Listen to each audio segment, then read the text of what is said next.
New car sales are down amidst a 10th year of economic growth. Once again, there's one more thing that millennials are killing. Napkins, dinner dates, the beer industry, marmalade, home ownership, and even lunch. How dare they? Hi, I'm Matt Miller, and this is MotorMouth, the show that's like a car magazine, but on YouTube.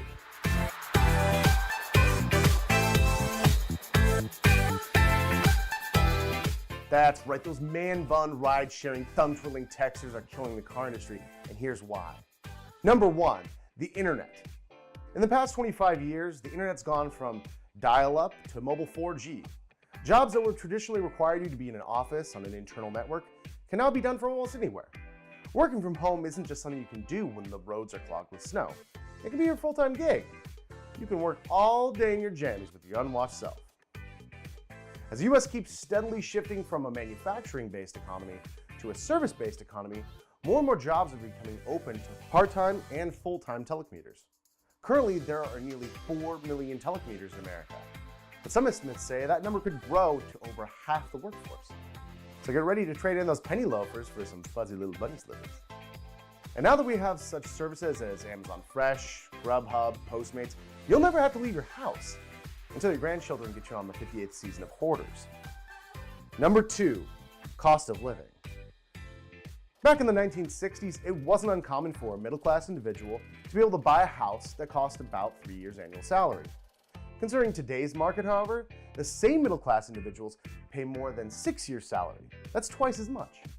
And 72% of millennials put home ownership at the top of their financial priority list, and buying a new car falls well behind that. This isn't to also include the fact that wages actually aren't keeping up with inflation. Millennials currently in the workforce today make about 20% less than those of the same age 30 years ago. And let's face it, there's just a lot more to pay for these days.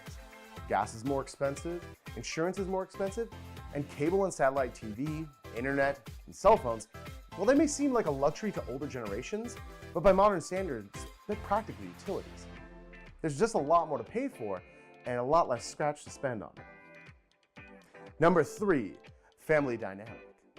Gone are the years of your wedding falling only a few short weeks after your college graduation, followed by your first child being born suspiciously soon after.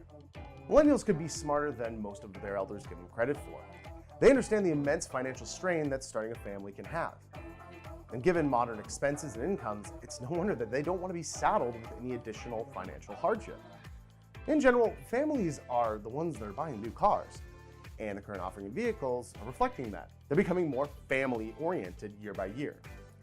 And did you know that every time Vin Diesel says family, a minivan gets a built-in vacuum? Family just got bigger.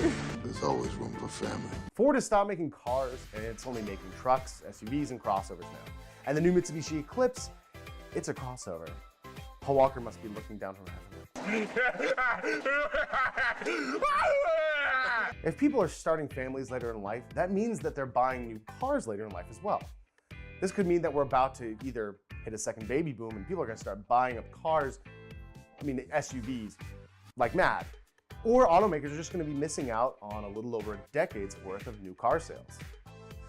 Number four, student debt. I thought about including this in the cost of living segment, but it's such a behemoth on its own. Average student debt this year was over $32,000. That's over 300% higher than it was in 2004. Tuition prices are growing exponentially, especially at private institutions, and this type of debt can be the second largest bill, next to rent, that a millennial will have to pay at over $300 a month. For most entry-level cars, that's the same price as the car payment would be. 10 years of paying back student debt would put you way behind. If you graduate from college at 23, you'd be 33 by the time your debt was repaid, which means that as an adult, you'd have to wait 15 years before buying your first new car. And considering the average life cycle of a car, that's nearly 1.5 new cars. Number five, transportation alternatives. If you're a 20-something single person with no kids, good for you. There are dozens of ways you can get across town without the need of a car. Boosted boards, electric bicycles, ride shares, and the ever-emerging light rail can get you from A to B without a key. But you might need a key for your bike lock or something, or a locker. I don't know. Transportation and light personal transportation have been around for over 100 years, and even longer than that if you include the horse. Cheaper, lighter batteries have allowed for more affordable, easy-to-use light personal transportation. Many cities have also been investing in light rail for commuters for the past 20 years. This is done in order to attract more and more young professionals to a city and also ease the rush hour traffic. So if you don't have kids to haul around, why would you ever spend 20% of your meager income to strap yourself into a metal box on wheels just to sit in traffic for 20 minutes longer than it would take you to commute to work on a train, where you can take a nap? Anyways, what do you think? Are millennials really killing the car industry? If you want to know where I got this information on this topic, check the description down below. And did I miss anything? Let me know in the comments.